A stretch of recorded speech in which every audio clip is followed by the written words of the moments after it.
You shall never surrender. You shall never give up on your dreams. And never let obstacles weaken us and hinder our progress. Remember this.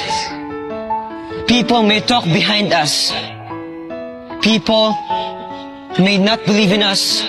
And people may drag us down. But do not be shaken. We do not exist and we do not live for them. Because we live for the people who have faith and believe in us. Because we live for our family. Let us not be afraid facing our challenges.